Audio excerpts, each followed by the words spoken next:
प्रधानमंत्री नरेंद्र मोदी का आज अमेरिका दौरे का आखिरी दिन है। अपने इस दौरे में पीएम मोदी ने क्वाड शिखर सम्मेलन में हिस्सा लिया और आज यानी 23 सितंबर को संयुक्त राष्ट्र महासभा को भी संबोधित करेंगे। इस बार के संयुक्त राष्ट्र महासभा के शिखर सम्मेलन को भविष्य के शिखर सम्मेलन की संज्ञा दी गई है। इससे पहले ही भारत को लेकर एक बार फिर चर्चा शुरू हो गई है कि उसे संयुक्त राष्ट्र सुरक्षा परिषद की स्थायी सदस्यता मिलनी चाहिए। फिलहाल अमेरिका, यूनाइटेड किंगडम, चीन, फ्रांस और रूस ही इसके स्थायी सदस्य हैं। आइए जान लेते हैं कि अगर भारत को यूएन की सुरक्षा परिषद की सदस्यता मिलती है तो इसे क्या क्या शक्तियां मिल जाएंगी और इस सदस्यता की राह में कितनी मुश्किलें हैं। वास्तव में संयुक्त राष्ट्र सुरक्षा परिषद विश्व स्तर पर सुरक्षा प्रबंधन के लिए सबसे बड़ा मंच माना जाता है।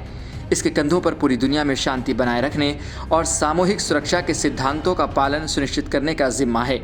सुरक्षा परिषद को संयुक्त राष्ट्र की सबसे महत्वपूर्ण इकाई कहा जाता है, जिसको दूसरे विश्व युद्ध के दौरान साल 1945 में गठित किया गया था। इसके 5 स्थायी सदस्य अमेरिका, यूनाइटेड किंगडम, फ्रांस, रूस और चीन हैं।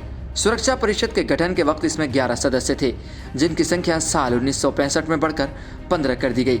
इनके अलावा 10 और देशों को 2 साल के लिए अस्थायी सदस्य चुना जाता है।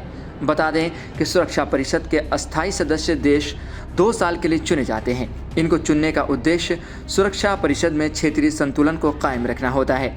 इसके लिए सदस्य देशों के बीच चुनाव होता है। इसके जरिए 5 देश एशिया या अफ्रीका से, 2 दक्षिण अमेरिका से, 1 पूर्वी यूरोप और 2 पश्चिमी यूरोप या और क्षेत्रों से चुने जाते हैं। अफ्रीका और एशिया के लिए तय 5 सीटों में से 3 पर अफ्रीकी देश और 2 पर एशियाई देश चुने जाते हैं। भारत कई बार इसका अस्थायी सदस्य रह चुका है। वहीं अब बदलते समय के साथ सुरक्षा परिषद के ढांचे में बदलाव की ज़रूरत महसूस की जा रही है, क्योंकि इसका गठन साल 1945 में हुआ था और तब से अब तक भू राजनीतिक स्थिति में काफ़ी बदलाव आ चुका है। फिर इसके स्थायी सदस्य देशों में यूरोप का ज़्यादा प्रतिनिधित्व है, जबकि यहाँ दुनिया के कुल 5% लोग ही रहते हैं। अफ्रीका और दक्षिण अमेरिका का कोई भी देश स्थायी सदस्य नहीं है। दुनिया में सबसे अधिक आबादी वाला देश भारत संयुक्त राष्ट्र सुरक्षा परिषद के शांति अभियानों में अहम भूमिका निभाता रहा है। इसलिए इसके स्थायी सदस्यता के लिए भारत की दावेदारी बढ़ जाती है। सुरक्षा परिषद के 5 स्थायी सदस्यों में से चीन को छोड़कर अमेरिकी, यूके, फ्रांस और रूस समय समय पर भारत की स्थायी सदस्यता का समर्थन करते रहे हैं। यूएन सुरक्षा परिषद में एकमात्र एशियाई स्थायी सदस्य चीन वास्तव में भारत का धुर विरोधी है और वो कतई नहीं चाहता कि भारत इसके बराबर दुनिया के इस सबसे बड़े मंच पर खड़ा हो। भारत को स्थायी सदस्यता मिलती है तो मान्य तौर पर ये क्षेत्रीय और अंतर्राष्ट्रीय राजनीति में चीन के समक्ष खड़ा हो जाएगा। वैसे भी दुनिया में भारत का बढ़ता प्रभाव देख चीन परेशान रहता है।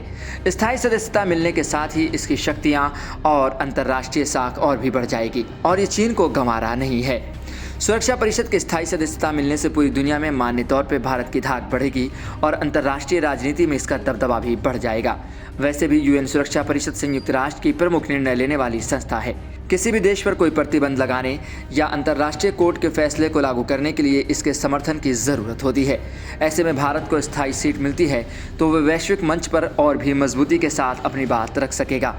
स्थायी सदस्यता के साथ ही भारत के पास वीटो का अधिकार होगा और विश्व मंच पर वो किसी गलत फैसले, खासकर चीन के गलत निर्णय का विरोध कर उसे रोक सकेगा। स्थायी सदस्यता के जरिए भारत में चल रहे दूसरे देशों में प्रायोजित आतंकवाद से निपटने में मदद मिलेगी तो बाहरी सुरक्षा खतरों से भी आसानी से निपट सकेगा।